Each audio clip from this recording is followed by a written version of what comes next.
Good day, Dr. Nikitea Bedoya. I'm Jamyca M from BEd to be. Here's what I have learned from chapter 1 to chapter 6. So since the time was short, so I just want to highlight the importance of its lessons. So the lesson 1 is all about the historical development of science and technology throughout the different periods of human civilization. The chapter 1 is na 4 lessons. The first one is about the ancient civilizations and the remarkable contribution. So there are 6 civilizations. The first one is Sumerian civilization was known for its high degree of cooperation and its people desire to achieve great things. In this civilizations, the major contribution of this civilization was the cuneiform, the first writing system in the world that really helped to negotiate and to communicate to other people.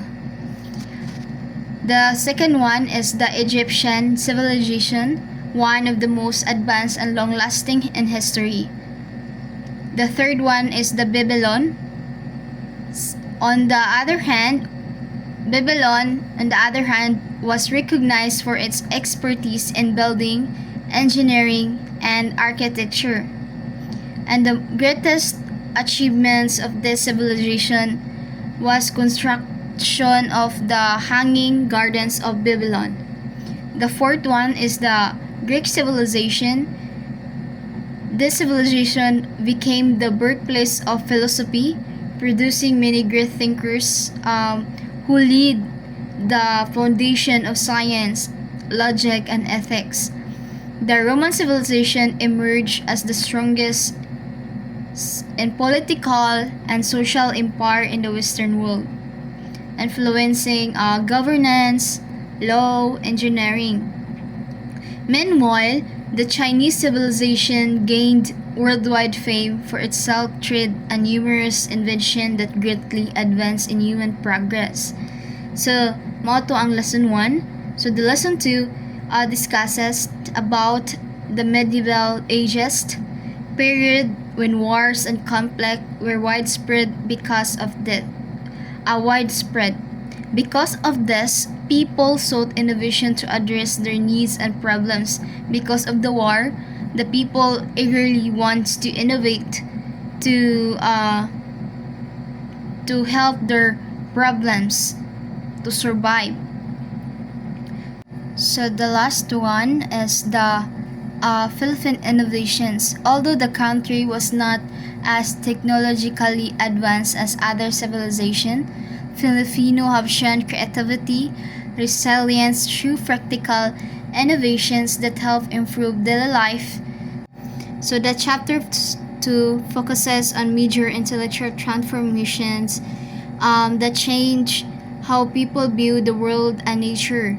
So before colonization, every Filipinos already had rich culture of indigenous science and technology. So as what I said earlier, no, na even if kanang dili kay ta parehas sa other civilization, grabe ilahang kanang the way they innovate, but still Filipino was resilient. So they still have these innovations that's really help the daily living of each people in the country.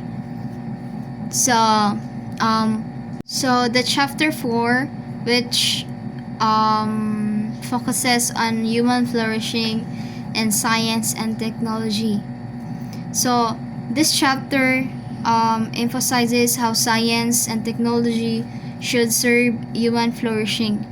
The idea that true progress enhances human well-being, not just material comfort, but it explores how innovation can promote education, health, equality, and happiness.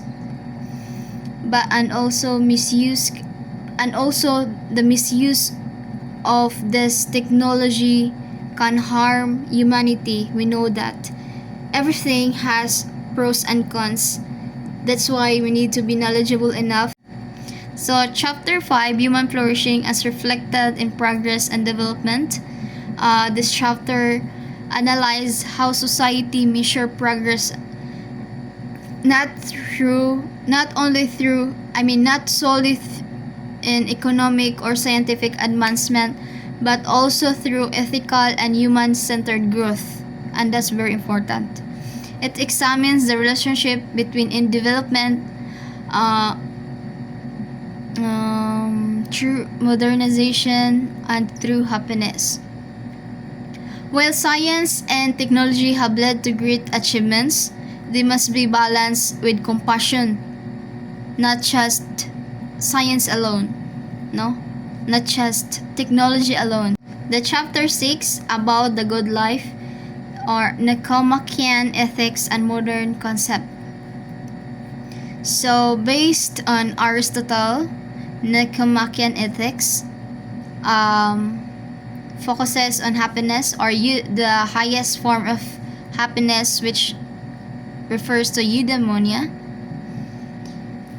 Aristotle believes that good life is achieved through virtue, reason, and moral excellence, not through wealth or pleasure alone.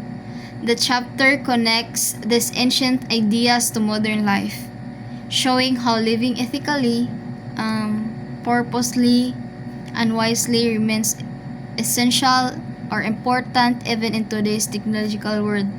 So yesterday, I make my assignments about this chapter, no.